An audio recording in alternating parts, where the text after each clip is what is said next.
playing today. What's up? It's your boy Greg Gray, DopelivenTV. Okay, yesterday I kind of messed up, and we didn't get the show out there like I wanted it, but we're back today. We make it up. Views are expressed on this DopelivenTV Live are not necessarily the views of DopelivenTV or its affiliates. And having said that, let me adjust something here. Woo. And then it was light. So again, these are just our views. So we've been on a motivation trip this week, making sure people stay motivated to live out their dreams. And so far we've had good response. We've had a lot of people to come on. We've had our panel to discuss their best feelings and how they can continue to motivate themselves to get up and do the things that they do, to continue to be entrepreneurs, to continue to be mentors, to continue to be leaders, not just in the community, but all over. All right, this platform reaches all over the world, and we're very proud to do so. We want to make sure that we keep people inspired. So having said that, I been playing the same video. I'm not gonna play the other one because that's what got us kicked off. But we're playing this video to try to inspire people. But I wanted to do something a little different. As everyone knows, my little brother, Christopher David Nunn, he died about a month and a half ago. And before he left us, as he was going through his journey, he left us with some powerful words. I did a documentary, a 2-piece documentary on him. I have yet to release it, but it will be released on DopelivenTV. You guys can check it out. And let me play this real quick, then we'll start the show. So this is my brother, Christopher David Nunn, and his final words.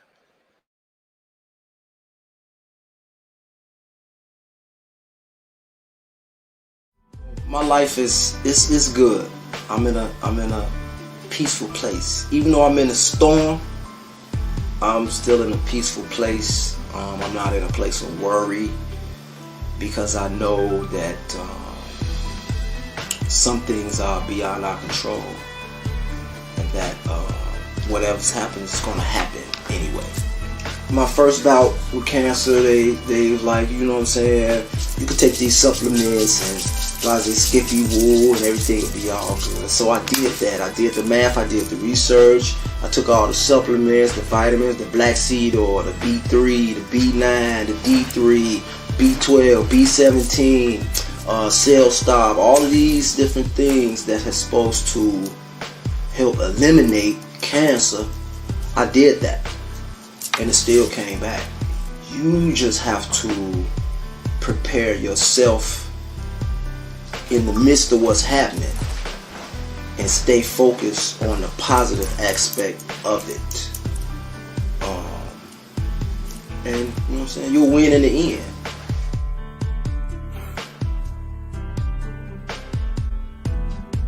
It's hard, man. I don't knock nobody else's struggle. I don't knock nobody else's pain. But cancer is a whole nother beast, man. You don't want it with this cancer shit. I'm telling you. Do not take your health for granted. If you're feeling some type of way in your body, go get checked out. I just want y'all to know that I love y'all and I appreciate your support, all my fans, all my followers. I really appreciate y'all, and I'm praying for y'all just as much as y'all pray for me.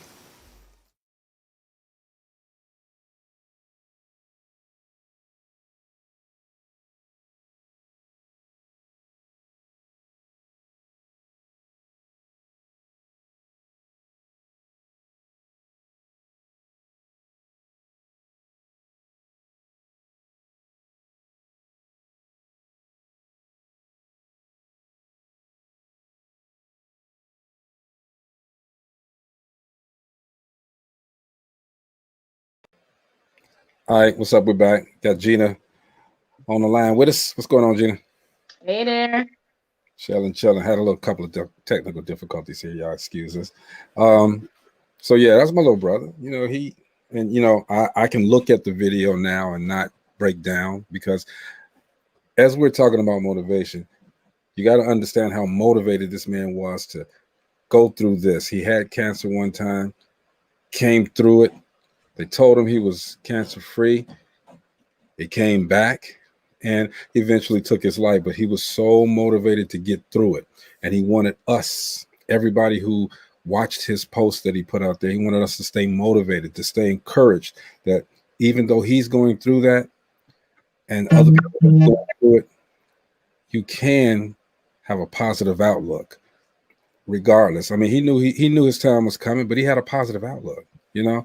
So that's basically, to me, that sums up everything that we're talking about. Okay. Somebody who knew, although he was facing the hardest challenge of his life, he told everybody, just stay encouraged. Stay encouraged. You know how that feels, Gina? And yes, Gina, Saturday at 10 is cool. Go ahead. Thank you. You know what? I know how it feels. I know I went through it. And at that, it's very hard to stay motivated when you're going through something like that. I dealt with it with my late husband, 17 years. One day, they told him he had cancer, and 3 months later, it had taken him. I didn't even have enough time for it to soak in. Like before I could even get in my head that we're dealing with cancer, he was already gone. Something else, man. And then even coming out of it was difficult. It was difficult for me to sit at my kitchen table, because we would sit at the kitchen table every morning and have coffee before going to work. Certain restaurants we frequented, I have not been back to those restaurants. It's difficult, and even with the motivation, sometimes you have to stay away from things or not revisit things in order to deal with it. That's part of motivation too. Yeah. You have to stay away in order for you to be able to accept and deal with the situation that you're dealing with. Yeah, it gets difficult, but my thing is this: if you got something that you really, really, really, really, really, really believe in, why hesitate? Why stop? Just because you're feeling a certain way, got to keep pushing. And like my friend Dr. Joy Lynn says, she's got I guess the blessings. You just want to accept your blessings, and continue to keep pushing on. Accept the blessings. Let's welcome Joy Lynn to the show. Hey, how you doing? What's going on? What y'all talking about? You? He was just talking about you. Oh. Mm-hmm. It's something you always say, your blessings. Mercies, I used up all of mercies. You used them all today, George? So I'm gonna have to go to bed like real soon. It was like that today, huh? All of them. So I'm gonna have to go to bed early because I don't want to go in the hole. Yeah. Exactly. Who is that? Your phone? I'm on a laptop. It's my phone. Somebody's calling in. That's Gina Bedelia Kilgore. That's how it is. Well, I tried to get on my iPad, but I'm having issues, so I had to go back to my phone. I don't know. That's all good, though. So we are continuing. Yeah. Dr. Joy Lynn, you should. Man, you always doing ponytail stuff on. Keep that hair like that, man. You are beautiful. Oh, thank you. Man, and why am I echoing? I don't know. Oh, I'm on a laptop. You got something else on? Yep. You ain't killed Gina. Yeah, no, I didn't kill her. She probably got off herself. I should be good now. Yeah, there it is. There it is. So how's it going? How was your day? Outside of you extending your mercy. Man, code. All of them. It wasn't bad. It wasn't bad. That's cool. That's cool. So we're still on this motivation trip, trying to make sure people stay motivated. Things happen every day, though. You know what I mean? I was looking at a video, and this was a video from about 4 years ago when Trump first got into office or was getting ready to go into the office. And if you can remember, Steve Harvey went and talked to President Trump. I remember that. So there's a lot of hoopla about that. A whole lot, okay? So Steve Harvey came after they got through talking, came downstairs, and first thing Trump says is like, yeah, we're going to eliminate Obamacare. You know, first thing he says, we're going to get rid of Obamacare, okay? The state going to do it. Steve looked at him like he was crazy. He's like, that's not what we talked about, you know? And so Steve got he set himself up for that. So, but he got raked over the coals, okay? Yeah. And you know, me personally, I've interviewed Steve Harvey before, and it wasn't okay. It wasn't. So at that moment, Steve Harvey became a not a person that I admire. But as he's gone through the years, and I've seen this man's motivational efforts, all right, and people still don't like him, okay, but you know, we're gonna like who we like. We're gonna support who we support. He's motivated an awful lot of people. All right, his mentorships with boys and girls that don't have a way out of the ghetto. He's helped them. He's mentored them. He's given worlds of money. And I'm not. This ain't the Steve Harvey kiss his ass show. I'm just saying. I was looking at a video there where he was explaining exactly what went down. Okay, now he could have easily, after everybody, he said the black people came at him. Let's welcome Jocelyn to the show. The black people. I want them glass frames. We're gonna have a conversation about them because I'm feeling them all over the place. Okay. We always have the conversation about them glass. I'm feeling them frames, Jocelyn. I'm feeling them. I need them. See, we po folk, we can only wear one. You know, we got one set, and that's all we do. One hat, one shoe. We don't even have two shoes. I'm not speaking pour into existence. Thank you, Dr. Jory. But you know, I always say, I ain't got all mine yet. They coming. I always say, one hat, one shoe, one pair of gloves. Things don't just happen. They happen just and just because. Because it's just. Because here we go. Tuxedo. Y'all just tearing it apart. And y'all butchered that, okay? But I ain't gonna even live in that, man. Chris butchered it though. But that's Jocelyn and mine. We're gonna have to keep that ourselves. I'm gonna copyright it, and then Jocelyn won't have it at all. I'm gonna have a shirt on that says things don't just happen; they happen justly. And I'm gonna have it all creatively designed and you know, little spots. There is a shirt. It is already a shirt. It's already what? There's already a shirt. Yeah, but it's not a copywritten shirt. You don't know that. Try me. I can look it up. I know you're good, but I can look it up. I will call my lawyer. She will look it up. And she'll be like, "No, Greg, you can take it right now. Flat out. It's mine. Say it again. Wear a shirt. Wear another shirt. Say it again. Things don't just happen. They happen justly from Greg's house." Now we got from Greg's house. Yeah. Right. Greg's town. I'm going to change it all up. You know how many dope live in, you know how many of those are out there? They can try to take the name, but they can't do what we do.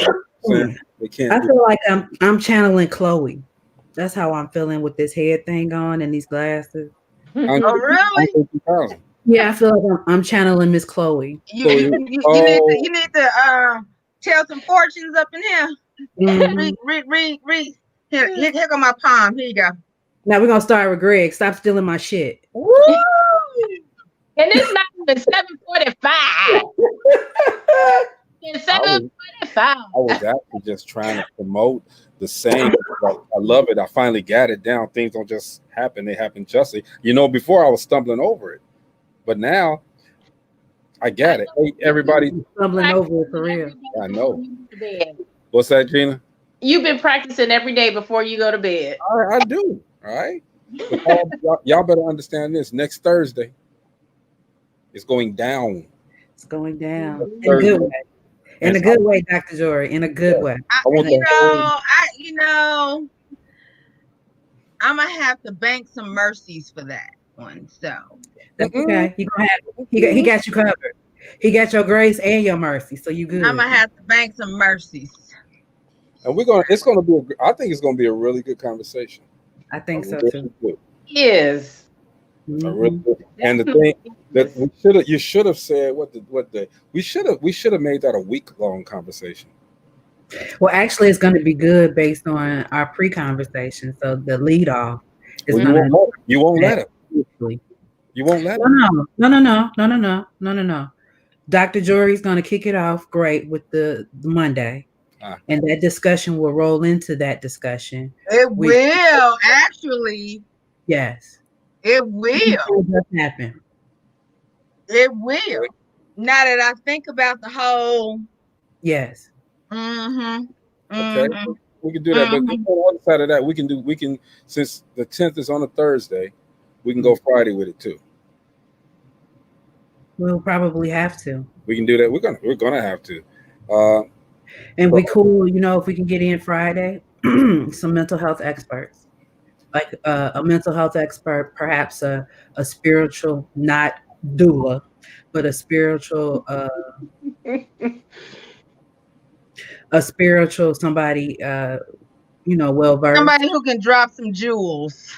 Thank you. So maybe implanting them. Elder Dave. Thank you. Dave. Yeah. Oh yeah. Hey, speaking of doulas. No, we're not speaking of doulas. Oh man, I'm up here playing. Speaking of doulas, though, seriously, I just want to say this, okay? She may be listening. Certain things you can talk about, certain things you shouldn't talk about.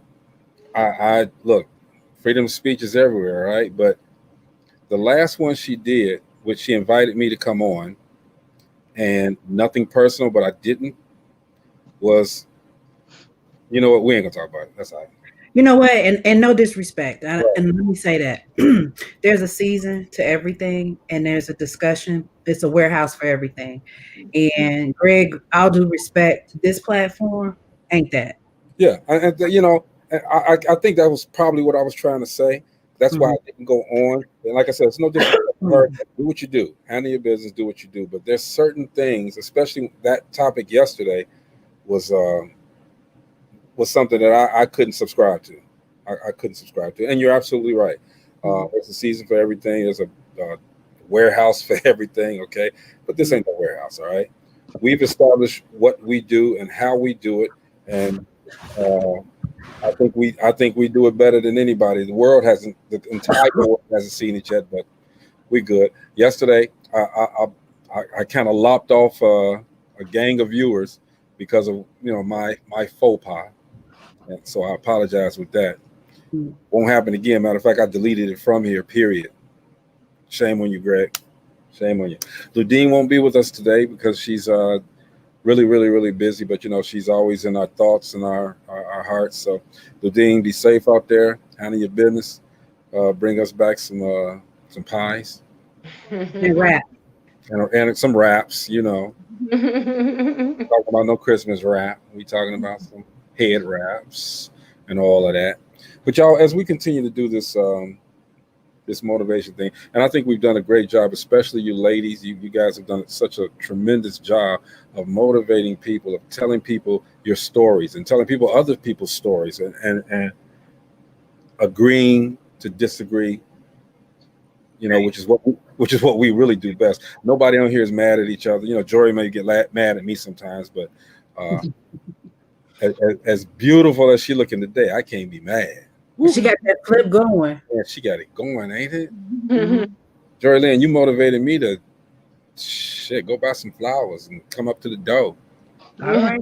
I'm just saying. I probably ain't got no more money left because my car is really woo.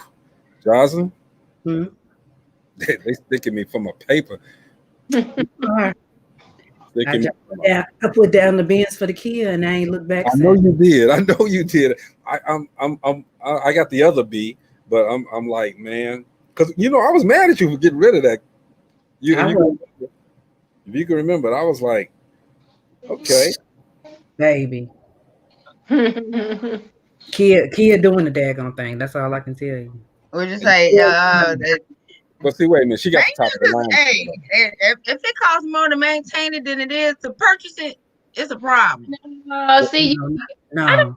I'm not a Benz fan. Robert had a Benz. We down to he traded that for what do you got now? Whatever it is. Yeah, I'm not a Benz fan. And I've look driven them all.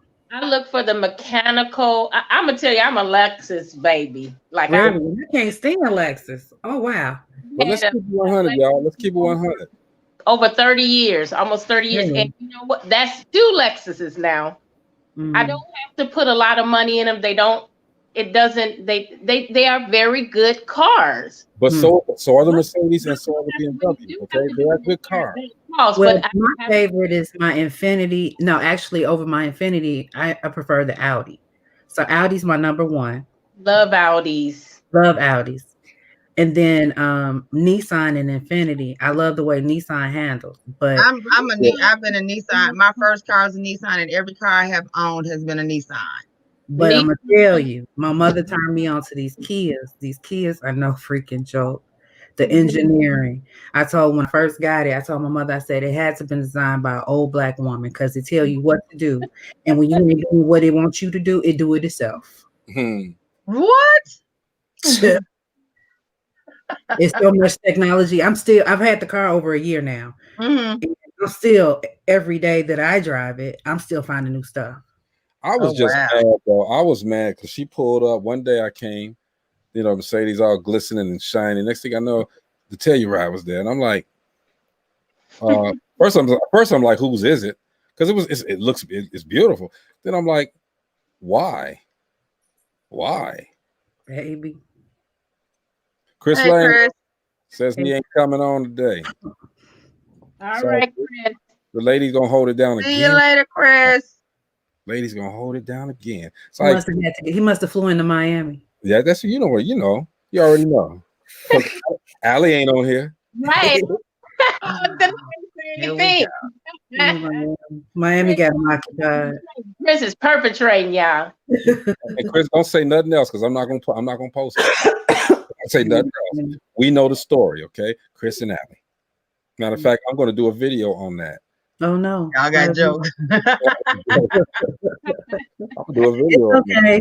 It's still warm in Miami too, so you're good. Yeah, Chris, it's warm in Miami. Go ahead on, bro. I gotta put another log on the fire. Hold on. Look at that. Me. Mine is electric. I ain't got to put a log on nothing. I just hit up or down or off. I just burned some old checks. They expired already. I got new ones. The fact that you got checks. Hey, Chris want to come on, y'all. Should I let him on? Yeah, let him on. No, I ain't gonna let him on. He want to come on. Because we roasted him. Oh, y'all got jokes today. I see. Huh? Y'all got jokes today. I see, huh? Where are you, Chris? Are you in Miami? On the outskirts. Why would I be in Miami? We don't know. If I'm in Miami, it's for my business, and it'll never be for a female. I never spend my money to travel to see a female ever in life. Your business. Okay. In life. There's zero possibilities that happens. Never knock it till you tried it. Nah, I'm cool. I've been there, done that before. I have my Chloe thing going on, and that's not what I foretell. Nah, I'm good. I'm good. I got you. I'm gonna hold you down, bro. Yeah, I just came on. Say y'all got jokes, huh? I'll see y'all tomorrow for sure, though. All right. All right, now. Hey, bro. Yep. Okay, Panky. Jory Lynn must really be cutting down a tree for real. She's throwing logs out at it. There's plenty of them out there. She could. Do y'all have pets? She could be a serial killer, though. She could be throwing legs on the fire. Do y'all have pets? Huh? Do you all have pets? I have a cat. My dog. I swear he's human. My ex-wife. Oh, come on. You chose her, so that talks about you. Out the window. Out the window. How much is that doggy in the window? No, he's very interesting. So he comes in and he talks to me, and then a little while ago, he won't let anybody else let him out the house. So he came up and he talked to me, and usually when he comes and talks to me like that, he has to go out. So we get to the top of the steps so I could let him out, and he looked at me like, "Well, no, we don't need to go out." He was mad because nobody fed him today. Ooh. I'll be mad too. My cat is like that though. So if I get up in the morning, and so first of all, he sleeps at the foot of my bed. Right. And then so when I get up in the morning, he gets up, and if I go in the kitchen, he'll come downstairs, and then he'll come back up, and I'm making my coffee. He'll like do like that to my ankle, like, okay, you got yours. Where's I'm mine? gonna need you to roll on down these steps and fill my bowl up. I'll be like, okay, all right.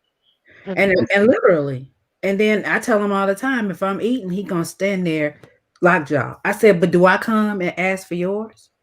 Oh, y'all actually have conversations with y'all pets? Oh yeah. Oh yeah. Well, I'm And a little bit. I'm supposed to.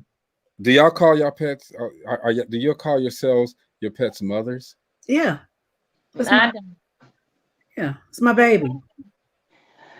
Well, it's my kid's pet, but but it recognizes who the parent is in the house immediately. So Well, mine is a therapy dog. And truth be told, and he didn't come into my life, quote unquote, as a therapy dog. I got him exactly 1 week before my son died. Oh, wow. And every time I got him, everybody kept saying, "You don't have time for no dog. You ain't got time for no dog." This dog is what has gotten me thus far. There you go. So he feels every emotion. Mm-hmm. Your dog's been your motivation. Yeah, literally. I could call for a look a crazy way, and he's right here like, "Mama, what's up? I got you."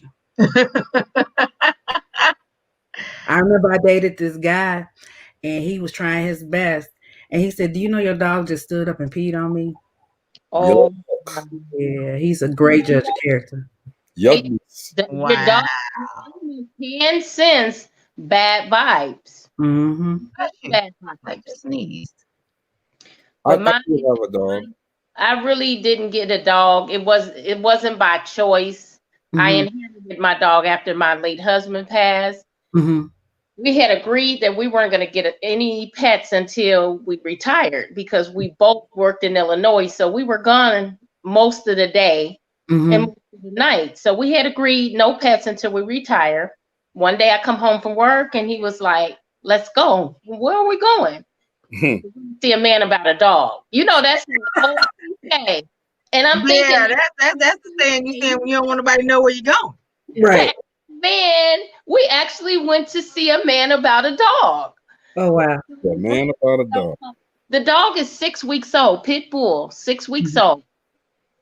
Since it's pretty, but I would come in every day. He would have the dog in his shirt pocket, walking around the house with the dog in his shirt pocket. And I'd be like, "Hey, doggy," and I'm on my own. That's all you're getting from me. I'm on my way. I grew up with dogs. I grew up with German Shepherds. So I am a dog lover. I know how much work it takes. Mm-hmm. And I'm ready for that. It's like having a kid. Mm-hmm.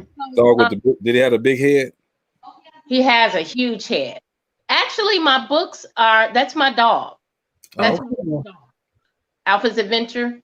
Mm-hmm. When he passed away, here I am with this dog. I'm like, I don't know what to do with this dog, and I don't have time.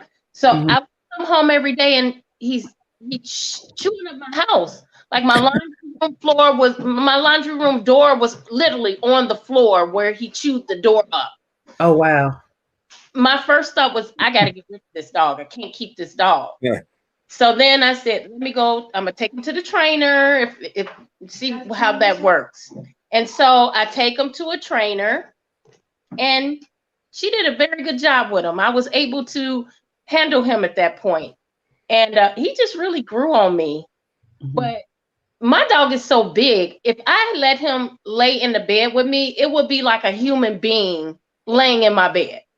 And so he doesn't, I've never let him sleep in my bed. And I still treat him as a dog. I know a lot of people view their dogs as Their children. People.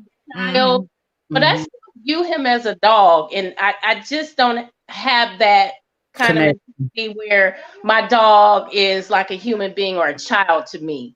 And Mm. they are therapy. They are very good at being there when you have that void. So Right. he's like my therapy dog too. Now, Mhm. I thought I didn't have that attachment with him like you guys are saying. But Mhm. one time I went out of town and I kenneled him with a different uh, kennel Mhm. than what I Changed usually. his life, huh? And when I got home, the kennel had lost my dog. What? Kennel had lost my dog. And you didn't sue him? And that's when it hit me that I really do care a lot about this dog. Like this is part of my family. I was so upset. You know, he was the guy, he's a trainer too, and he breed cane corsos. And he was trying to give me another dog. He was like, I'll give you another dog. And I'm like, I don't want that another dog. I want my dog back. My dog. To watch my dog. And he's gone. So Wow. eventually I ended up finding him. I posted on Facebook and someone actually called me and said, I see your dog right now. Someone had got my dog, tried to use him to fight. He had one of those shock collars around his neck. Wow. Really bad shape. I had to immediately put him in my truck and take him to the That emergency kennel room. sold that dog. That kennel sold that dog. This guy, I was so upset. I was so upset with he said that he was walking my dog and he got loose. Well, I walk my dog all the time, which is Mhm. why I gave him the collar and the leash that I walk him with, because I know he can't get off this leash. Mhm. And I couldn't even explain how I felt, but that's when I really knew that that dog meant a whole lot more to me than I Mhm. thought he meant to me. So, Mhm. will you guys, I mean, are they really man's best friend? Mhm. We are. Mhm. Yes. The cool thing about it is they Yeah. actually listen and they talk to you. They do respond, Come and on. they respond to your emotions as well. Hey. So they're like deaf mute, right? No, they're not deaf by no means. Well, when I say deaf mute, I mean, you know, the people that do this because they can't talk back. They can talk back though. That's what we're trying to tell you. They communicate. Look at that old fat cat. Wow. Yeah, that's an animal that runs the house right there. I can't do it. I can't do it. I've done it before. He's old too, because I got him when Mari was 2. He was maybe 6 weeks. She's 15, so he's old. Oh He's wow. old. I know. So what do It's you do? Well, I mean, but all they do is walk around, eat shit. I mean, what? What do you do? And he don't like people. So We as do long as it's we just do more me than and that. my daughter's here, he don't even like my grandson. My grandson come, he'll stay under my bed. He will not come out till he know he's asleep or gone. He don't like people. He just like us. Yeah. Mm-hmm. They just like y'all, huh? So this is DL right here. That's a puppy. That's a baby. That's a pit bull. That's a puppy. That's DL. Okay, I named him DL for Dope Living, right? Mm-hmm. And this thing makes so much doggone noise, so much noise. Now here he is, a little bit bigger, Mm-hmm.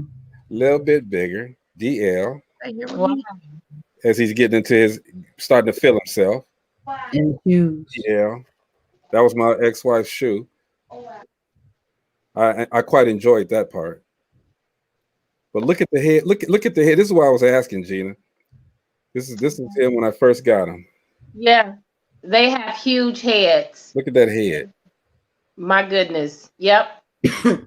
Let me show you Alpha. And he slept in the bed with me for a minute Oh, yeah. until he got to doing this. Yeah, no. So he got to doing that. Once he started doing all of that, it was over. Yeah, that's when Now, if I go upstairs, like if I'm going to the bathroom, he'll run upstairs and get in my spot in my bed. So I have to move him. Like, oh, he's big. Oh, Look at Alpha. This is he's huge. And pits, they have an aggressive nature anyway, but you know, they get a bad rap. yeah. And that's probably why they let him go. Whoever had him when I had him with the other kennel, that's probably they just let him out, and he was so bad off. He was in just laying in someone's yard, and the guy was taking him food out there because he said he was there for 2 days. He wouldn't move. He wouldn't get up. He just laid there. But he was so bad, like he was really beat up. But he wasn't raised to fight, and because of his size, they probably thought he was a fighting dog because of his size. And so, after having him, and he's not fighting the way they want him to, they just let him out. They just let him out. Well, when they get to a certain size, you know, they run into you and they almost break your legs, man.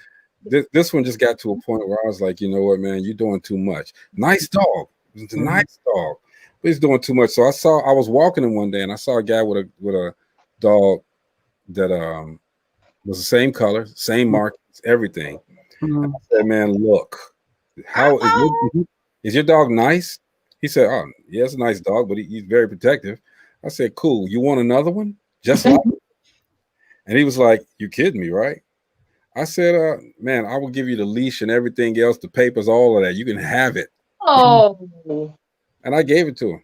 No. I was done, man. I loved him. You know, he was cool, but that dog just used to do everything, okay? He was well trained, but it was just too much for me. I didn't have time, number one. I shouldn't have got a dog in the first place.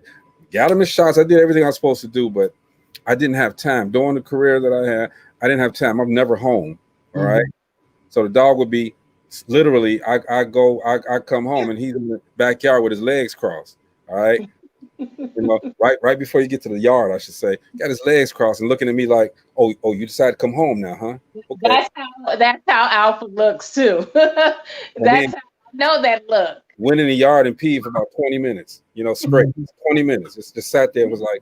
They retaliate. They do retaliate when you don't give them the attention that they want. They will retaliate. And that's why I think that he was chewing up the house, because I wasn't there to give him the attention. So he chewed up the door. And I literally, my laundry room door was on the floor. Wow.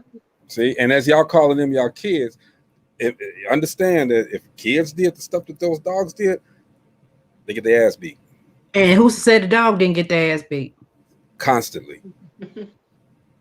But see, you didn't do like I did. I had to go get me a trainer. I said, I'm going to get a trainer. If this trainer thing don't work, I probably would have did the same thing. I wouldn't have walked up the street and gave the dog away, but. What does Gina, what does a bra have to do with making sure your dog is cool? What is what? Gina, no. Gina. You didn't catch that one. I didn't hear you. Okay, well, let me repeat it. Oh, geez. I said, what does a bra have to do with making your dog do what you want her to do? Okay. Yeah, that went over my head twice. Twice. You said you got a trainer. Okay. Moving on. A midget dog. You're right. It wasn't a midget. Oh. Well, first of all, you see that big head? Oh, I should have said that. For all the midgets with big heads, I'm sorry. I can't. I just apologized. I can't. Look. Hey, Dr. Joy Lynn, let me ask you a question. Look at the cat. Cat's trying to get. What's the cat trying to get? Everything. Coffee. What is that? What is that? Cannabis in the corner over there? What the cat trying to get? He getting it all. Dr. Jury turned into a cat. Yeah. Dr. Joy, let me ask you a question. Tabitha. She did. Look over here. all her mercies today. She used them all up. I got his treats right here. Yeah, So he was he was trying trying to get in them. to get in them. Mhm. He's like, what the you waiting on, girl? Now he like, yeah. Okay, what's that? Your cat do dog noises? Yeah. Hey, y'all, we ain't said nothing motivational right about that. Yeah, animals are motivational. Animals are animals. Just like I said, like Jocelyn said, her dog was one of the motivational things that got her through the situation she was going through. My dog helped me get through it because he was a part of my husband, my late husband. You know, if it wasn't for him getting the dog, we never would have had a dog. But it was a piece of him in my mind. That was a piece of him when he was gone. So it's motivational. My dog. That's motivational to say. Well, my dog motivated me to not want animals. Go ahead, Dr. Jory Lynn. So when I got off work today, I decided I was gonna stop at Texas Roadhouse because I want to see if I can get some rolls. Have you ever had Texas Roadhouse rolls? Yeah. They're like almost like yeast rolls. So I go in and I was like, can I buy a dozen rolls? And she was like, sure. So I was like, she's like, so I said, now can I come back if I want to like do like a holiday thing? Do you all sell them frozen? She was like, yeah. I was like, oh, okay. So she gets, she said, well, let me pop them in the oven. Pop me a dozen in the oven. She said, you want the butter? I was like, yeah, give me some of the honey sugar butter. And then so she got whatever it is. And so she was like, when she went to ring it up, she said $3.20 for a dozen. If that ain't motivation, I don't know what is. I was eating warm rolls all the way home. You should have shared that motivation earlier. I'm just saying, I could have did some $3. Man, I did. She was like, yeah, they're $2.99 a dozen. I was like, this the devil. But I bought them and I was eating them on the way home. That's what's up. Again, motivate your ass to call us a little bit earlier.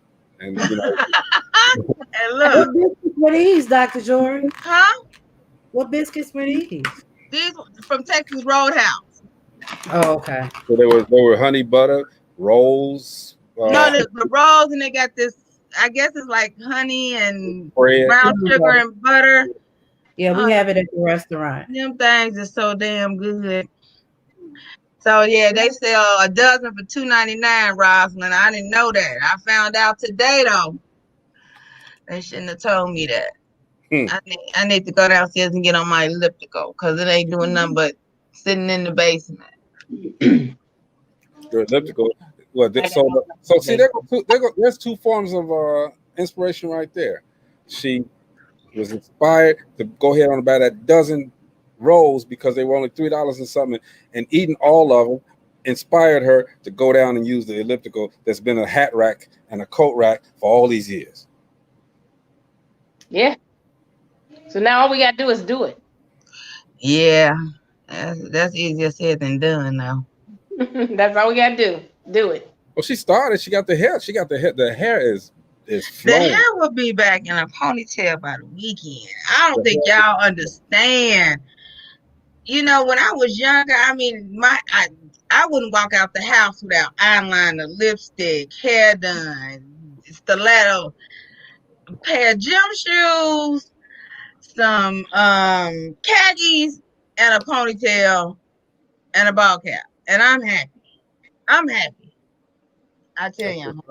What's going on, Maurice Bishop? Didn't Maurice graduate with us, Gina? I don't know. I think he did. Not sure. Yeah, he did. As a matter of fact, Maurice was a good friend of mine. And he was doing some music and stuff too. I remember Maurice. Yes, I do. My bad, bro. I know who you is. But Dr. Jory Lynn, I think we all had some vanity back in the day, okay? But as we get older, man, we throw all that stuff away because we got some real shit to do, you know? I remember my mama used to say, it's too cold to be cute. I didn't realize what she meant until I got older. and that cold would get in your bones, and you get home and you can't shake it. I was like, oh, that's what she meant. I'll take a ball cap, a scarf, whatever. She said, it's too cold to be cute. I was like, oh, okay, I get it now. So let me give y'all a scenario here. Y'all standing at the ATM machine. I don't know, most of us, when we go to ATM now, we roll up to it, okay, in the cars. But say you're standing out there at the ATM machine, and y'all see a group of people walking towards you. Mm-hmm. What do you think? What's your first thought?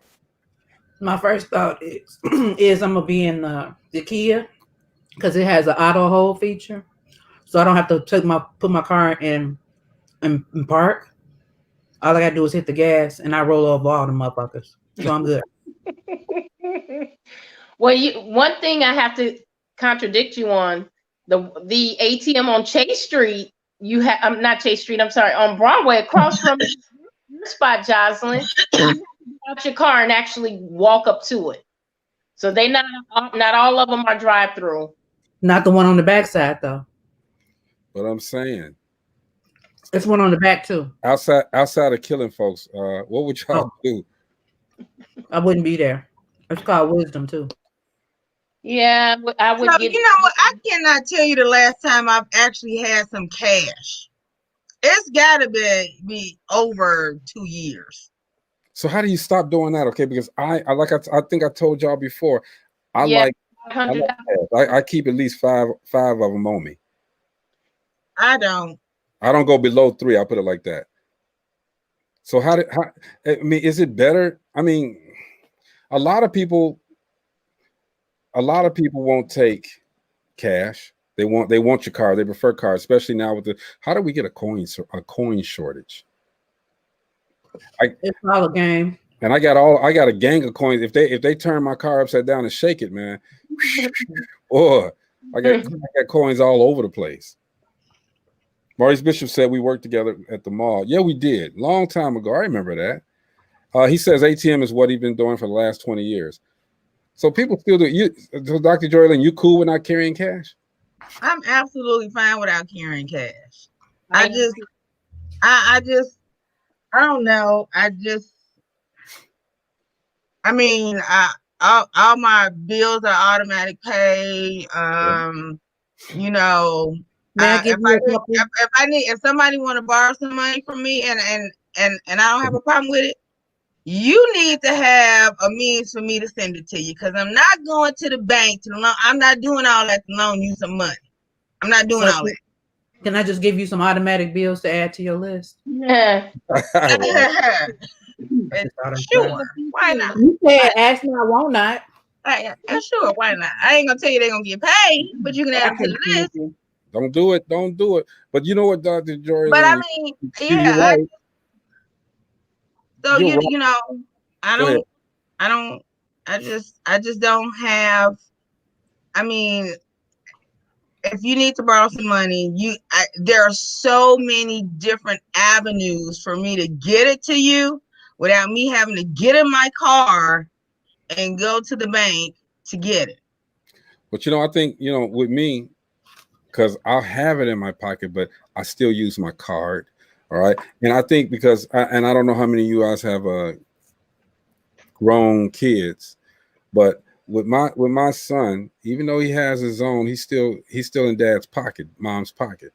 And he'll ask for something. He don't ask for a lot of money. You know, he's like, Dad, I need to get you got $40 on you, you got $60, you got $100 on you. So I'm happy to give it to him, you know, because I have it on me.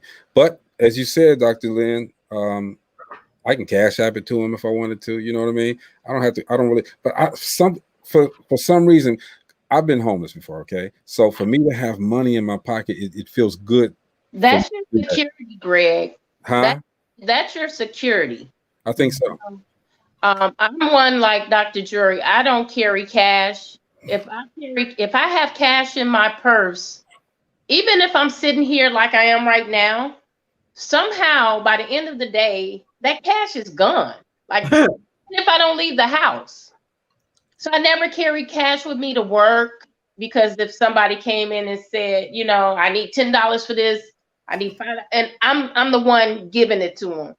So I don't carry cash, because by the end of the day, it's gone anyway. And so, like, you know, and the way things are, depending on who you are, if I lose my wallet or something like that, I can go on my phone and I can cut off every card just like that. If I got cash, that cash is gone. It's gone. That's not the way it is with me. Like, I mean, you know, seriously, and I'm not doing this to be bragging. I think I should have at least 3 in my pocket now. No, I know why. I ain't got nothing there, but again, it's your security because of what has happened to you before. Right.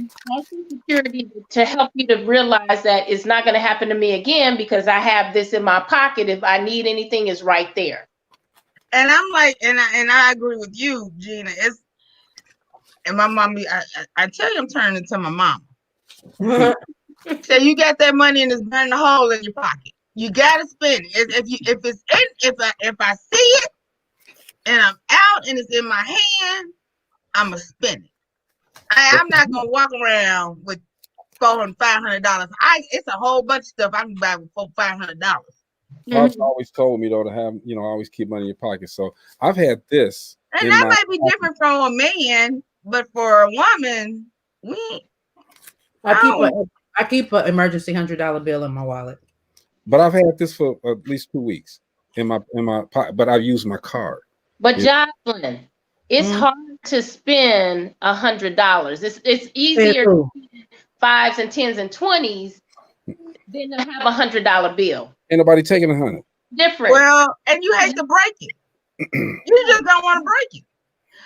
But wait, I don't mind breaking it. Here's my other problem. I used to change purses a lot. Or I'll have on one coat one day, and then I'll wear another coat. Hell, I would come back around to the next fall and put on a coat and dig in my pocket. It'd be $40, $50, and I'd be like, well, shit. I can go and start dumping out purses. Hey, Maurice just said he's using the new ITMs now. What are ITMs? He probably meant ATMs, because that's what he said he's been doing ATMs for 20 years. So he probably says he's doing the new ATMs. What ATMs or ITMs? What is that? I don't know. The new ATMs? I don't know if there are new ATMs. He'll explain it. He's still listening, so he'll explain it. But you know what? There's something that I taught my son, and he did it for the duration. And Chris's fiance actually did it, and she's up to 45 now. So there's this little chart that they put out, and you started at $25, I think, and then the next week you added another 25, then the next week you add to 50, and then the next week you added 100, and it just kept growing and growing and growing. You don't touch it. You look at it like the bank, or you owe yourself. You're paying yourself, and at the end of the day, you end up with about $1,000 or something like that if you don't touch it. I think that's cool. He said they're drive-up tellers. I don't know. I'm not familiar with it. Oh, the drive-up ATMs? The drive-up tellers. Oh, I don't know what that was. They're the live tellers. What is the I? That matter. I never knew what ATM meant. What does ATM mean? Automatic teller machine. Automatic teller. So the I must mean something else. Intelligent teller or ignorant teller? I really believe that was a typo. Will you stop it? Maurice, was that a typo, bruh? Or tell us what ITM means. Yeah, excuse me. Excuse me. It's time for me to drink my core water. It takes away all of that, man. I'm telling you. Core water is good. pH balance too. Y'all don't know. It's good for what ails you, for real. Is that double the pay? That's double the pay. I actually like core water. You like core? Do you really? Say it again. I do. You do what? What? You do what? I do what? You said you do. You do I what? said I do. You do what? I do what? Who's on first? You-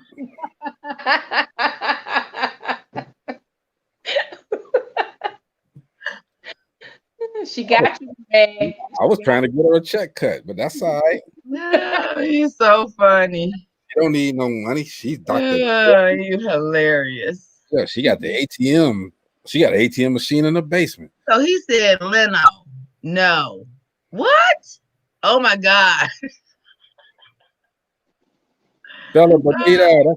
Hey, look, this lady right here, Bella, you should come on for a second. Bella Bonita, this chick right here. I said chick. This lady right here, she owns 4, not just 1, not just 2, not just 3, 4 businesses that are thriving in Chicago. Real good friend of mine. That's my little sister right there. One of them is a bar. And the other ones are I don't even know what the other ones are, but I know there's 4 of them that she does, and she keep it classy. She really does. She keep it classy until she's on one of my lives. Then she wrapped up worse than y'all. She cut loose. No, she don't cut loose. She just she has a bar. Said she owns a bar, a bakery. Come on, Bella. Oh, I like baked stuff. A candlestick like company. Cupcakes and etiquette. Yes, etiquette classes. She should. Okay. What else, Bella? Go ahead. There's one more. We missing one. Bella, stop typing and get on. Yeah, yeah, I know. She ain't gonna get on because she probably ain't got her stuff on and all of that stuff. Bella, I challenge you to get on here. I still got that cup too, but I challenge you to get on here. Come on, sis. She stopped at etiquette. She'll get on. She's gonna do that for me one time. And she has one of them, just as Jocelyn, just as Gina. Sorry, me and Jory don't have that, but they have supportive mates as well. Their husbands are very supportive, fiance very supportive, and it's rare. No, it's not really rare. It's just a strong man that can let their woman, go out there and pursue her dream, as opposed to back in the day how the woman had to stay at home and raise the kids and cook and clean and this and that. Okay, it's shared duties, and she says, "Okay." She said, "Okay, she ready." So she ready. Yeah, I know, right? Let me send her. Let me send Bella Bonita. Can I post that here? Can I paste it here? There you go. Can she click that? I don't know. Well, that's the one. That's the link to get on here. Let me just in her browser. I'm a inboxer. Y'all excuse me. Keep talking. Go ahead. I mean, you have to have somebody in your corner. You and it's not. You said that it's not as prevalent as you think. I work with students that are trying to get their education. And we have a lot of students, male and female, that don't move forward because their spouse is not supportive. We get that a lot. So it's not as common as you think. I see it. I see it every day. So you just got to have that person there in your corner to, help. If they're not in your corner, it's going to be difficult because the fighting, the arguing, the back and forth about what you're doing when they're dead set against it, at some point, somebody's going to break. Somebody's going to break at some point. Either you're going to give up your dream and say, "Oh, forget it, it's not worth it," or they're going to leave. Mm-hmm. I actually invited, and I'm gonna put myself out there too. She's not going to come on, but I invited my ex-wife to get on here. And if she wants to, air out our dirty laundry, she can. I'm good with that because we never had a chance to really just, piece it out. I would love for her to come on. Baby, ex-wife, lady, Faye, you want to come on here and get at your boy? Come on. I'm gonna take all of it. Bella Bonita, I sent you in your inbox, your messenger, the link. So just click that link and get on here. I love it when the powerful women are up here. It's a beautiful thing. And Faye, if you want to get on here too, ex-wife, come on, man, hang out. I think the ladies would love for you to just castigate me, tear me up. That's all good. Then I go to the first wife, and she'll give me all the praises in the world. Yep. Then I go to all of the girlfriends, and it's going to be a whole cornucopia of mess. So No. I don't know. That'll have to be a 3-hour show. I'm not staying on for that one. Me and Will Chamberlain, boy. Woo. we didn't did some things. Bella Benita, where you at? Ain't talked to you in a while anyway. I still got that cup. My little sister Bella and we went to Michigan City one day, and we went to Starbucks. This was right when COVID was out there. Went to Starbucks, and I treated my sister, and I got her a cup, and that cup is still in my trunk. Well, that's not getting her a cup then. I haven't seen it since. I ain't used it. It's still there. But it's my fault that I haven't seen it. Her and her husband, good people. But I've been busy, a little busy. What you been busy doing, Greg? Oh man, half projects, as you know. What's the half project? Started and ain't finished it. Mm-hmm. Yours, you just plant yours is one of them. Hey, y'all, welcome Bella Benita to the show. Hey, Bella. Benita. What up, baby? Hey. Where you been? Doing what I do. Doing what I do. She had to go and get a little glammed up over there, y'all. I already know she ain't had the bandana on and all of that other stuff today. How's the husband doing? Good. Uh-oh, she's drinking. Look at her. There go Ludine. Wine and talk. So look, I know you follow me, but we've been talking about inspiring people this week. Mm-hmm. You are a very, very, very busy woman, I know. Mm-hmm. Okay. But real quickly, for those of them that do not know, tell everybody what you do, your businesses, if you don't mind. Well, I have my bakery, which is named after my daughter, located on 103rd and Wood, called Hannah Sweet Treats in downtown Beverly. I have my bar that's located like close to West Side, maybe. It's on 1132 West Taylor. It's called the Nightcap Bar and Tavern. And then I have an etiquette business. I have 2 locations with that one. One is in Bronzeville in the Lake Meadows Mall, and then the other one is in Pilsen on 18th and Blue Island. See, so that's where I got the 4 from. And you weren't born here. No, I wasn't.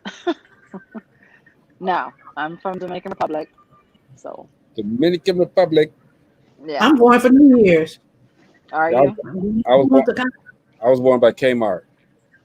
Hey, that's French. What y'all talking about? French about Kmart. That's French Riviera, man. What y'all talking about? Kmart and Target. Y'all better get up out of here with that. All right. Mm-hmm. But I don't know. You haven't always had a business, sis. You had to fight. I know you had to fight a little bit, right? Well, after college, I started my career as a accountant at Deloitte downtown, one of the top accounting firms. I was there for like 10 years, and I was debating for like 2 years if I wanted to start my first business, which was Pink Sugar. After my mom passed, actually, I used part of my trust fund to open up my business. So I always get that question like asked a lot, like what bank do I use, like what loans, whatever that I use, but I worked my ass off No, as an accountant. Yeah, I don't have any bank loans. I use my own money to open my businesses. So no bank loans. that's right. That's Yeah. right. That's what I'm talking about. But so as this COVID has come through, you and I have talked about it, but my audience hasn't uh, heard from you. As this Yeah. COVID came through, man, I know it kind of it made you rethink a bunch of stuff that you were doing. Am I right? Yeah. So how did that work out for you? I'm fine. Well, I know you're fine, but how did it work out at the beginning when it first happened? What inspired you? It's like going. Well with that, it's like you have to make sure that you have everything in order, like your P's and Q's when it comes to like a business, so like all documents are covered. Um, just like everything, you have to make sure like your funds are like in order, pretty much. So And what does that consist of, being in order? your funds, Mhm. um, well, I do my own books, so making sure as far as like payroll and things are getting paid on time, as far as like my property taxes and everything, and if with everything that's like going on, as long as I still have the money in the bank that I'm able to make it a redundancy to pay things, then I'm fine. So how much do you think, is it traditional 3 to 6 months, a year, 2 years, For reserves, wait, I can't hear you. Say it again. or reserves, For the reserves that reserves. as long as you have the money in the bank? Uh-huh. I'm asking the amount of money, like 6 months, a year, 2 years, 3 years.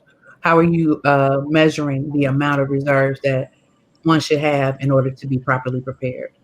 I would say at least 2 to 3. 2 to 3 what? 2 to 3 years. Mm. Yeah. But You have you had to shut down for a couple of months, didn't you?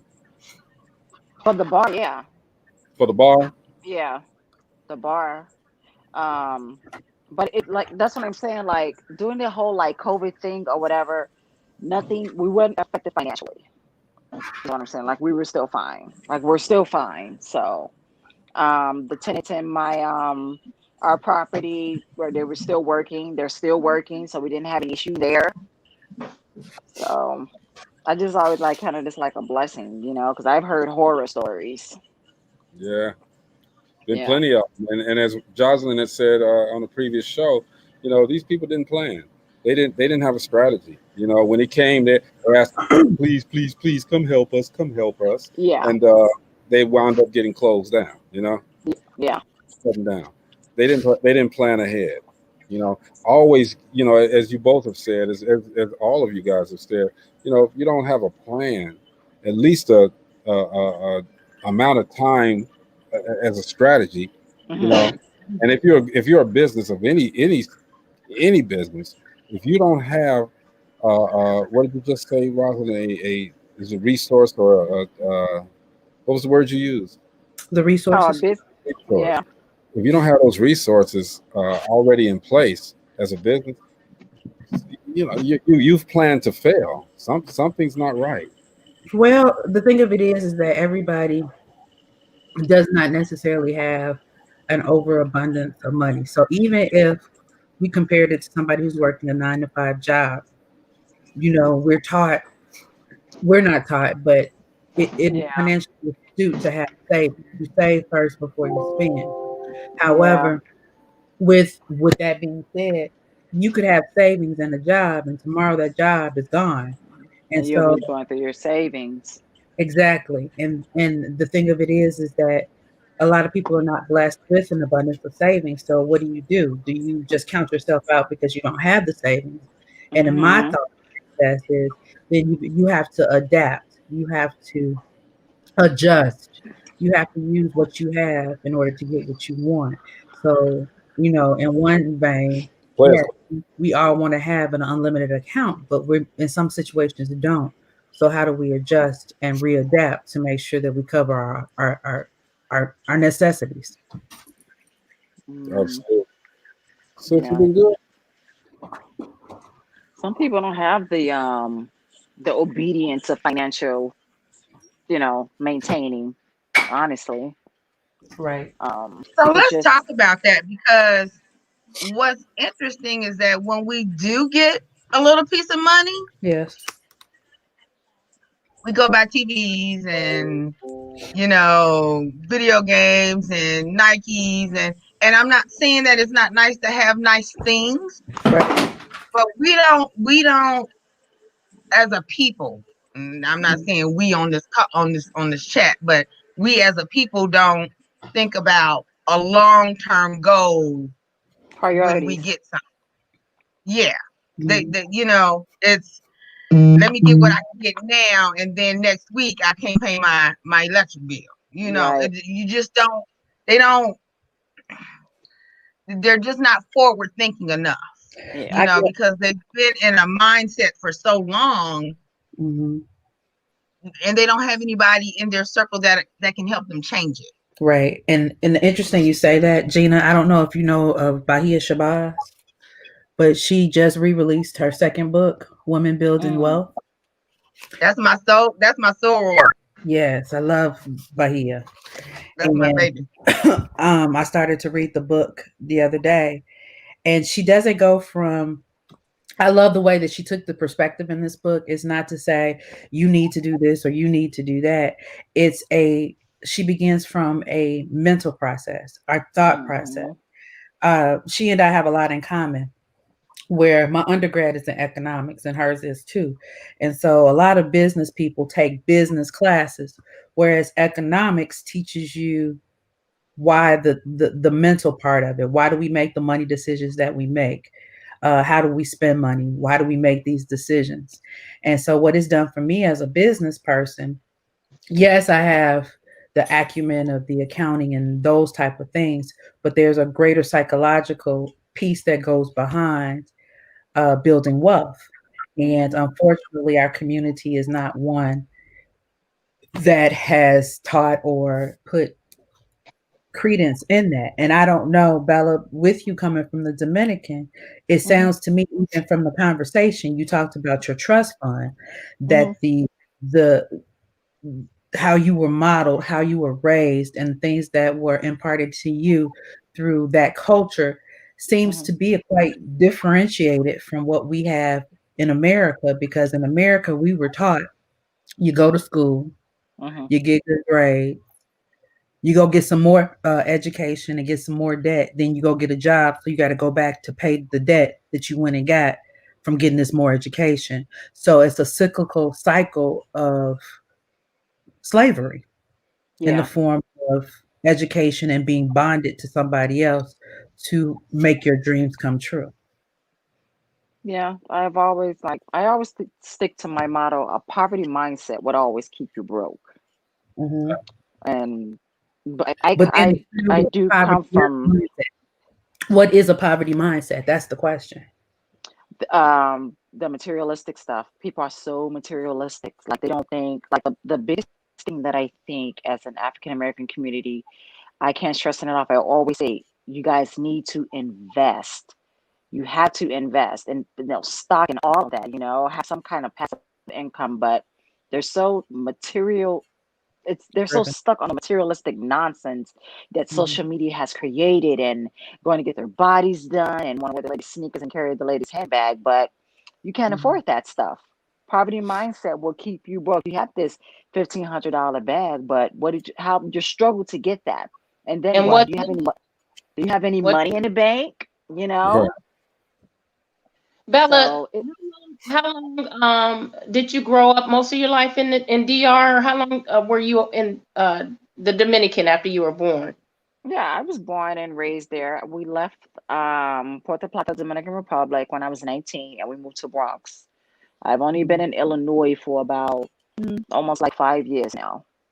So you know a different lifestyle, because I've been to the DR, and the culture is very different from the way it is here in the US. One of the key things that I took away when I was out there is you guys really, Dominican, they really care for their parents. You will not see them put their parents in a nursing home. No. They have the mindset that my parents raised me all my life, and so it's time for me to take care of them. Right. So the culture there is very, very different. And it's also a culture of survival. You don't see homeless people, you don't see hungry people. So the culture is very different there than what's here. Yeah, it's very different. Like typically with Spanish families anyway, like you don't leave the home until you're married. So it's like everyone's like together in that one home. I mean, very traditional, very, very traditional. Like my parents are married 40 plus years. Um, They taught us like the books when, especially when it comes to business and finances. I come from generational wealth, so Mhm. I can't stress that enough. I stress that to my daughter.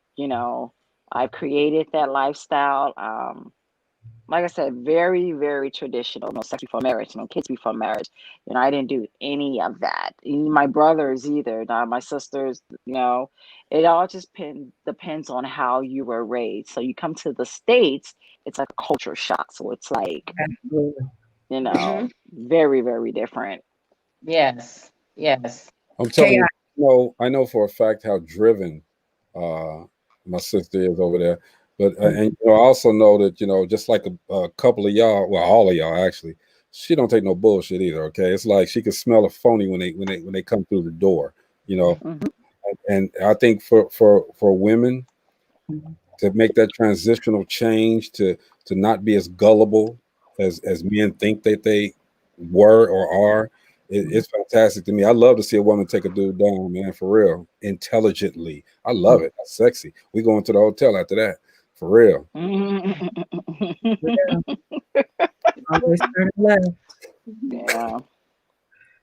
I mean, it's after 7:45. It's all That's good. all good. But Bella, I want to just say to you, I appreciate that perspective because that means a lot. Because somebody could have come on and said, "Oh, well, she said she used her trust fund.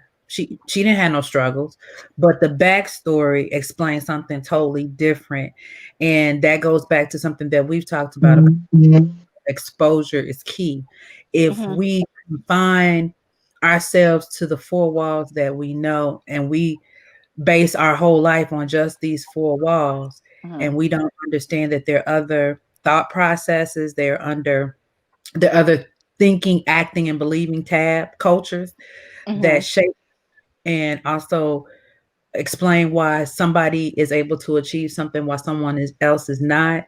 It all Yeah. speaks to it. And, again, this huge puzzle in life. We all a piece and we all got these talents, skills, and abilities, and we're pouring Hmm. into each other. So I appreciate you for even coming on and expressing that whole different perspective, because that was even huge for me.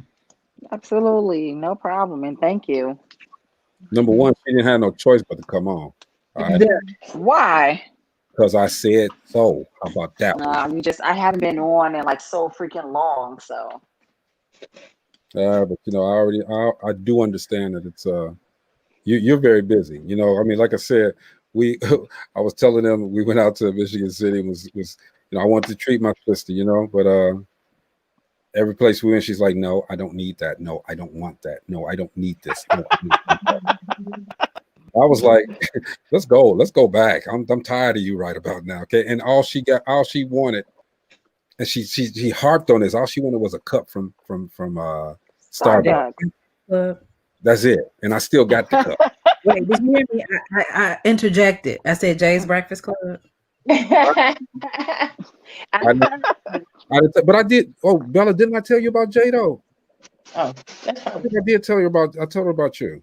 Yeah, we Yeah. just ain't seeing. And see, I've been so busy, and I know she's been busy too, especially when this COVID thing allowed her to go full in again. All right, so I mean, literally, we haven't seen each other since that Michigan City Hmm. excursion. I mean, but since I'm coming to the bar, I'm coming to check you out. Yeah. And we're gonna do some scenes for what you. I mean, she's even gonna be an associate producer on one of the films that I'm going to be doing. COVID kind of halted that. You do know that. Yeah. So, but no, that's my sister. Blood couldn't make us no closer, man. For real, that's my girl right there. I have to Hmm. share my story.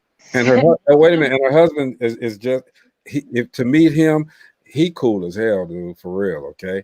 And he got the same fire she does, and that's the only. And I'm putting your business in the street. That's the only guy she's ever been with.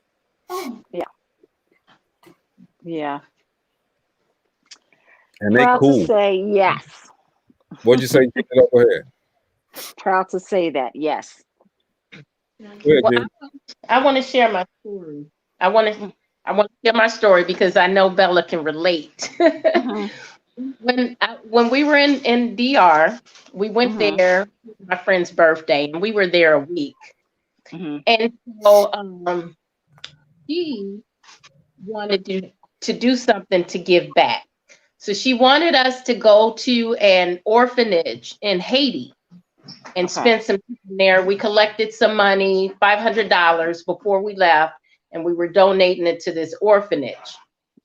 Well, one of the things we ran into, we stayed in an Airbnb, and the manager of the Airbnb, once we told him that we were going to Haiti to do these things, he just went haywire. He was like, no, you don't go to Haiti. They'll cut off your head. They'll kidnap you, cut off your head, and they'll never find you ever again. So he's putting this fear in us. And so we decided not to mention it again, even though we were going to do it anyway. I think it was like a 4 or 5 hour drive from where we were. And so we decided, okay, we're not going to say anything to anyone else about going to Haiti because, it seems like there's a big problem. So we're out. Like we had in our Airbnb, we had a cook that came every day. We would tell her what we wanted for dinner or breakfast and lunch, and she would go to the market, we'll get the food and make our meals. Well, this one particular day, we had ran out of food and money, and that was the day that she wasn't coming to the home to make our meals. So we trying to get together. What are we going to eat? We keep walking, and this guy pulls up on this golf cart. It's 3 of us, one of him, and he tells us, "Hey, come with me to the resort. We'll treat you like queens. We'll give you food. We'll let you stay." We don't know this guy. He just pulls up on this cart, right? So we like, shoot, this must want him. Let's go. So we hop on this go-kart with this guy. He takes us to the resort. Sure enough, they treated us like queens. I mean, the smuggish board was like nothing you could ever imagine. Food from all over, everywhere. Chinese, Japanese, everything. And so we're sitting there, and the guy who took us around, the resort, he goes, "So, what are you ladies doing? Why are you ladies here?" We look at each other. We're like, I don't know if we should say anything. So my friend says, "Yeah, we're going to Haiti. We're going to Haiti to donate some time to an orphanage." And he looked at us. He was like, "What? You're on vacation? Who does that?" So after we talked to him for a little while, he stopped and he said, "I want to commend you ladies. I'm from Haiti, and I really appreciate you going over there helping my people." So then he kind of groomed us on what we should do going there, because as you know, Bella, going over the border, there's a lot of stuff that's going on. It's a lot. Yeah, People they're are pirates. They're pirates. And so he told us, dress down. Of course, I had on my our hair done, our vacation stuff. He said, dress down. You want to look like them. So take all your jewelry off. Don't take your passports. Don't take purses. So he kind of schooled us. We paid a driver to take us over there. And like I said, it was about a 5 hour drive. And when we got to the border, a consulate and someone else, a consulate from the DR and someone else from Haiti, they got into an argument and they shut the border down because they thought there was going to be gunfire. Mind you, we're trying to get over the border so we can get to this orphanage. So the guy who took us, he said, "I got a friend. You're going to get in this truck and we're going to sneak across the border." So we get in the back of this truck. It's like 110 degrees. We're sweating. It's hot. I think they had shut the border down for like an hour. So we go across the border. No passports now. No passports stamped. So if we had gotten stopped, no telling what would have happened because we didn't have a passport. Right. We spend the whole day over there. We come back. We're walking across the border, and the border is just like he said. You're walking like person to person, really, really close, all up in your personal space. Yeah. You see people, they're out there doing laundry in the river, and it was just crazy. So we come back, and these guards stop us. Hey. The guy looks at us. He said, keep walking. So we finally get to the across the border and we get back on our way back. There's like stops every mile. Well, one particular stop, the guards came up with guns out, drawn, like they thought we were coming from Haiti trying to sneak into DR, the Dominican. So the driver says, they're U.S. citizens. Say something, like he's panicking.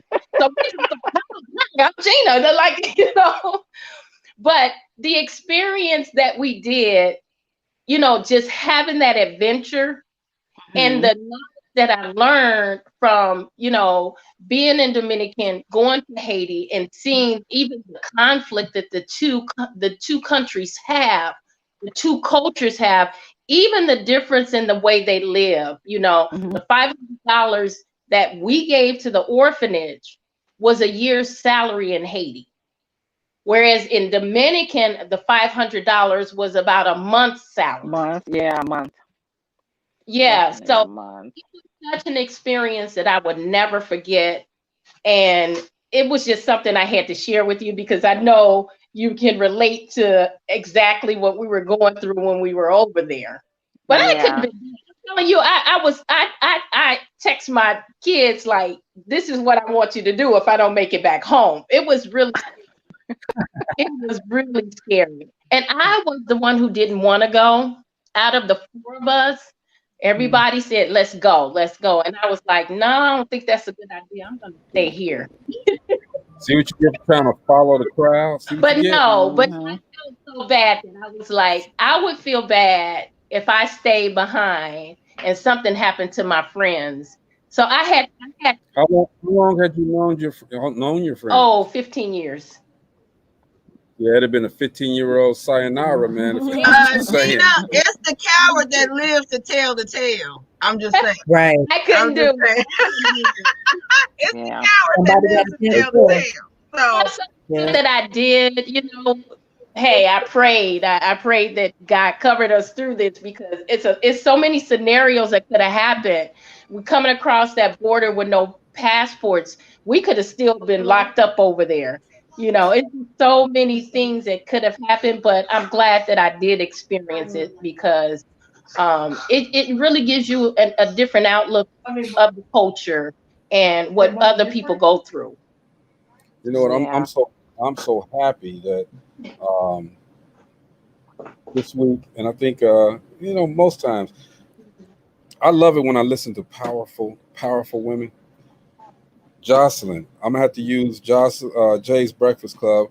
We're gonna throw a women's forum. All right. We just finished. Huh? We just finished. Then we won't use your place. Every November. What's it called? I don't know. I know what it's called. It's Black Girls Magic. Yep, all November. Hey sis, I put something like that together though. You gonna come, right? Yeah. Yeah, most definitely. Jory. Yeah, definitely. I need all four of y'all on that panel, and the what's the name? The bishop, pastor, Elder Dave. Yeah, Elder Dave, whatever her name is. Yeah. Karen, you're so funny. Karen, right? I'm just saying she got to come on too. You guys are some of the most inspirational, and I see a lot of them, but I also see the fakeness in some of them. Let's keep it 100. A lot of them they talk, motherfucking talk. Okay, about nothing.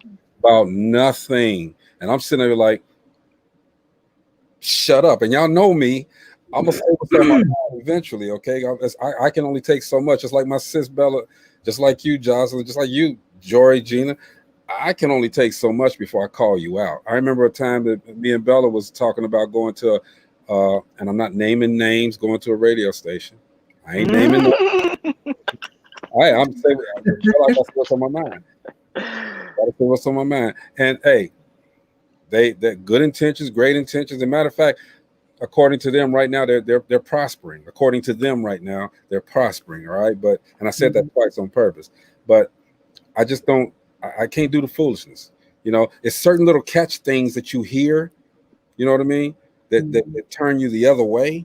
You know, Yep. I can be engaged in this right now. I can hear it. Everything's looking good. It's that one damn thing, okay? That one strand of weave that's off, okay? Yep. It's I'm just saying the one imperfection that they put out there. It's called discernment, and you have it for a reason. But you know, you sit up here knowing it's the wrong damn thing. You're not telling the truth. This is Yep. wrong. And you don't want to bust them out because we want to encourage our people, but damn, I'm not gonna sit there. We sat there at this place, man, and we was like, what? What? It's called discernment. It's called discernment. We all have it for a reason. Yeah. But hey, more power to those people. You know, I hope everything happens justly and doesn't just happen. But it happens justly, and make sure that everything that you do is just because. Just because. Because it's just. I can't. Hey, talk to Chris tomorrow on that one. All right, for real. Talk to Chris on that. But Bella, you got to keep on coming through, man. I know you watch every now and then when you get a chance. You glance through and this and that because I see you. All right, but I need you on here. I need you on here to talk sometime. All right. Okay. Bring your husband too, because I remember the one conversation we had before I had this platform. Okay, when we were struggling trying to get everybody to be heard. Yeah. You know, but yeah, bring your husband too because he got a lot to say too. Very, very, very. Show tomorrow. It's gonna be. We have some good guests coming, so the motivation will keep going. I was thinking, y'all tell me if this is a good idea. Y'all know I really don't ever talk about myself like that. But I was thinking about bringing those guys that started with me on my journey with the 925 Music Video Show, sort of like a little reunion. Bringing them on and because all of them are doing some fantastic things. One is an actor right now. Like I said, he's been on. He was a locations manager for Empire. One of them owns a thriving film business out in Arizona. You know, these guys are doing some big things, and I was thinking about reaching out to all of them because we actually reached out and connected this summer. I was thinking about bringing them on and talking about some of the stuff. I got footage of when we were interviewing these recording artists, and maybe I cut some of that up and put them on here. And I was thinking about doing that tomorrow, too, as sort of inspiration. You know, I don't know though. I might just wait. What y'all think? Good. What are you waiting for? Because I really don't want to put it. I just don't want to talk about what I do, what I've done. Yeah, but they'll be doing most of the talking. Right. Yes, Jocelyn. That wasn't Jocelyn. That was Gina. Yes, Bella. What Bella is? Yes, Jory. Most likely I'm not gonna join tomorrow. Yeah. Tomorrow's my my beloved day. That's what's up. Happy beloved. What are you what are you going to do for tomorrow, Jocelyn? Because I'll come by there and sit and watch paint dry with you if you need to. Well, you know, I'm still oh, you still got the cooties. Okay, I'm not gonna play with you. Whoa, she said you got That's what I tell my grandson. When he sneezed, I was like, "Oh, get away from that! Now you got the cookies." We're going to redirect that conversation, but yeah, I'm not sure. No, seriously, what are your plans tomorrow? I have no idea. I haven't really thought about it. This will be year number 6. Okay. And I may get up and go head out to the cemetery. I don't know. Okay. I don't know. Well, but you do understand. If you just need to call somebody and breathe on the phone, you can call me. Bless you. And I'll sit there and be like, okay, she breathing. The only thing is just send me positive vibes. I can do that. Happy. I'm totally understanding that he's in a better place and advocating on my behalf, and I'm sure he doesn't want me up snotting and tearing and But doing it's okay if you do. Well, she's Yeah. gonna do it. She's gonna do it. It's called a purge. Yeah. We all do it. So Yeah. I don't do it. Yeah, I do. I ain't gonna lie. Y'all seen me do it before. I ain't gonna lie. I saw you do it. Right. You do it a little bit today, just a little bit.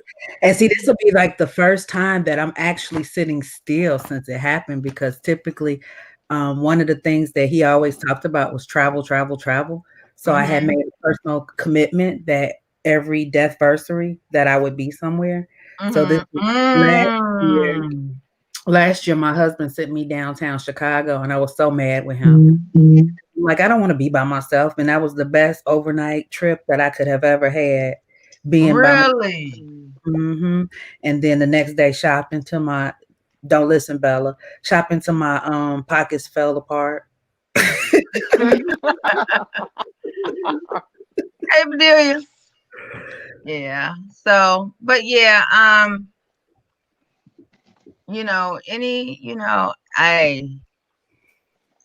got whatever you need. Hey, Jory, tomorrow's my We'll pimp anniversary. So whatever I need for my pimp anniversary. Excuse me. Tomorrow's my pimp anniversary. Whatever I need for my pimp Anyway, anniversary. Jocelyn. Oh Lord. See how they do me, sis. You see how they do me, sis? We ordered you some midgets. Just look out for the midgets, okay?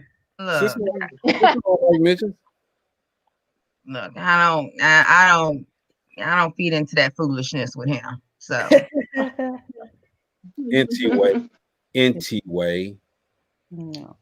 But yeah, hey, we don't Jocelyn, don't come on here tomorrow, all right? You can't tell me what to do. You ain't the boss of me. You ain't the boss of me. I cannot click you on. I cannot click you on. That's all right. I know how to go around and I'll call StreamYard myself. Let me in this mother. I need you. I need you to just do you tomorrow. Tomorrow's a special day, so just do you. We got you.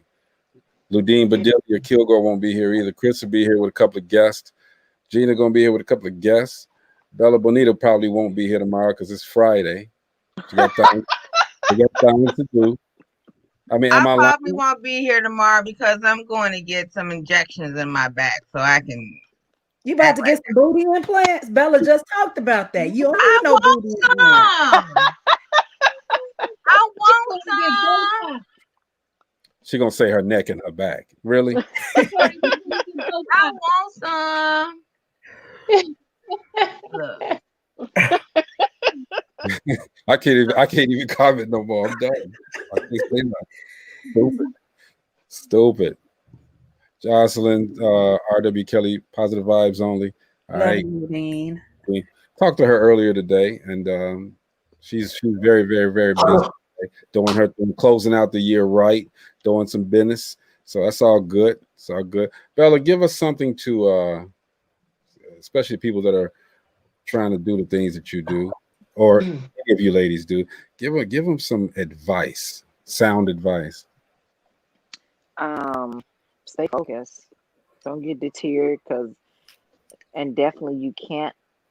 How can I put it? Never beg for support. You have to be your own cheerleader. Amen. Okay.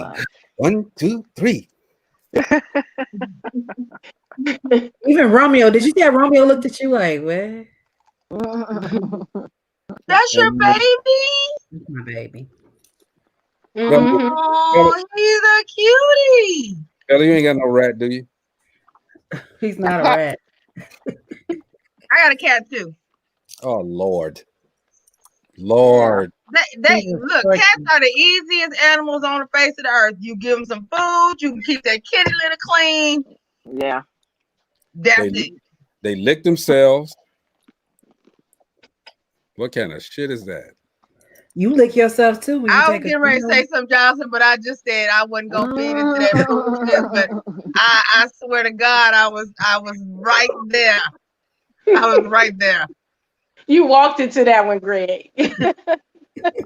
But y'all do know Greg can take care of himself, all right? I let you get away with that. Like I was talking to my oldest brother today. We do a Zoom meeting with my mom every Saturday. That's nice. She can see all of the boys. All right. So Mhm. I'm the comedian of the family. I tell the jokes, you laugh, and you get angry and mad and this and that. Okay. Last Saturday, I sat quiet. They came at me. I sat quiet. So I wrote it all down. Wrote all down. I said, okay, you came at me. Okay, I got something for you. You came at me. I got something for you. You didn't come at me, but I still got something for you. All right. Look, I should tape it and then play it on the show. I'm coming at everybody. I've written jokes for this Saturday. I've written jokes down, honestly written jokes for this Saturday. I'm getting all my brothers. There's 6 boys. Getting all my brothers. They must have you off at the knees. Say what? Oh no, they came at me. They came at me because I was quiet, because I didn't feel like talking. But they came at me, and they know better. Because the last thing they said before we got off was like, "Uh-oh, Greg gonna get us next week," and they were correct. Greg's going to get them. I'm gonna get them all. So I might even invite y'all. 5 o'clock. Might invite y'all. Come on through. Y'all want to see? It's gonna be good. One of them gonna get real mad and hang up. He's gonna be like, "I don't think that's funny." And, you know, another one of them might cry. The oldest one gonna be like, "Okay, I got enough. I got enough." No, you don't have enough yet. You started it. You the baby, Greg? No, I'm in the middle. Oh, you Marshall. My brother, who's my business partner, him and I are the middle kids. Marshall. Marsha. And then Ujimar is the youngest. Oh, okay. Who looks the oldest. It's because he's living the hardest. The hardest. Absolutely. I had to tell him one time because he did music. And actually I own the rights to that music video. So if Facebook want to trip, if I play it, they're gonna have a problem. Anyway, did a music video. He came and he said he got real dressed up and clean and this and that. It's called The Fast Life. And he had his beard was gray. At that time, I told him, I said, bruh, go in there and color that up, man. Ain't nobody gonna buy no stuff from you looking like Haile Selassie.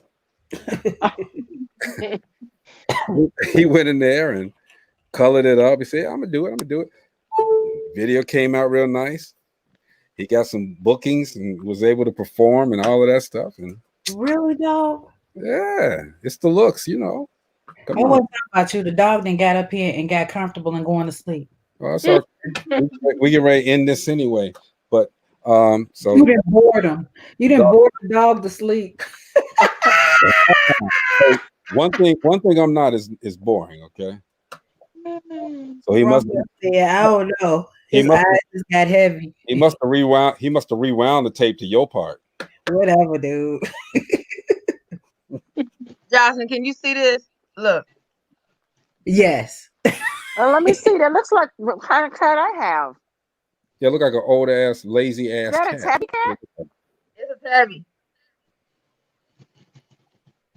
Yours and where? I tell you, he look. Lazy he just chilling. And then if I get up and go up the steps, he gonna get up and go up the steps. Lazy ass cat. What's up, Lynette Cotton? Call her Mary. You see him down there? You're like, you moving? You moving? Right. Come on. Hey, Dr. Joanne, she was taking your place for 3 minutes there, answering questions. Your cat. The cat. Answering questions. I'm saying, look back. It's a boy. His name is Chocolate. It's a gray cat named Chocolate. Boy, I didn't heard it all. His name is Chocolate. A gray cat named Chocolate. His name is Chocolate. Okay. Mine is a girl. Her name is Lola. You must have had dark glasses on when you named him, right? What? You must have had dark glasses on when you named him. We adopted him when he was like 6 weeks old. And you call him Chocolate? That was his name they had given him. And I bought him for my daughter, and she was only 2, and she liked it, so that's his name. Did he have brown hair at first? No, that's his name is Chocolate. Yeah, my question is, what the hell wrong with y'all, okay? I'm just trying to ask the question because it's a gray ass cat. What you want on the name? Dusty? I'm not understanding your point. Hey, Jocelyn, Dusty would be good. You don't understand. You don't understand. The cat's gray. We're gonna be leaving in a few minutes, Desi. Chocolate. What's going on, DA Rose? Y'all named it Chocolate. Let's get it right. Matter of fact, change the name tomorrow. Go to the public records place. Change the cat's name to Gray Ball or Clouds or some shit. You know, name it something else. I'm going to How bed, about we rename you, Greg? Oh Lord. We can rename me so long. Chocolate is a feeling. But before we go, let's laugh. Everybody, whoop. Woo!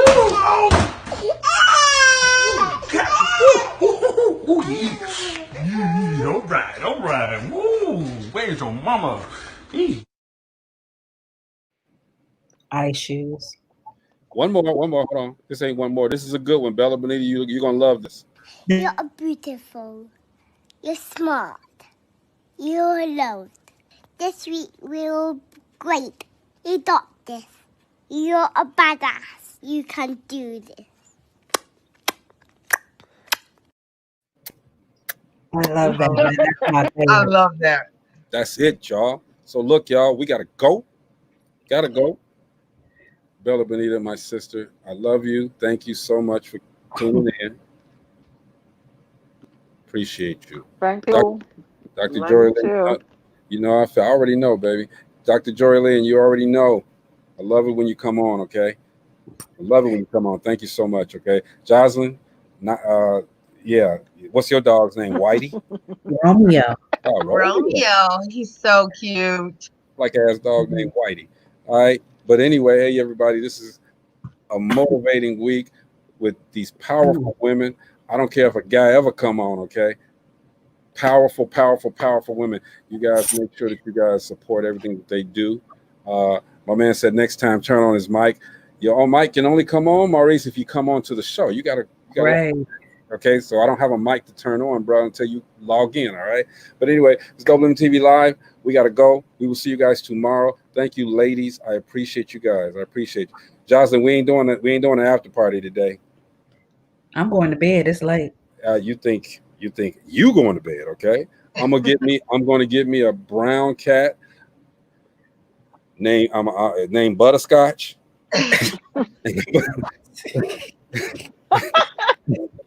I'm gonna have me some Courvoisier. You don't drink, Greg. But it's gonna be white liquor. I'm doing all the opposites because Dr. Jory Lynn has a cat named Chocolate that's gray. Everybody look, DopelivenTV Live. We will see you guys tomorrow. Love you guys. Peace. Bye. Bye. Later.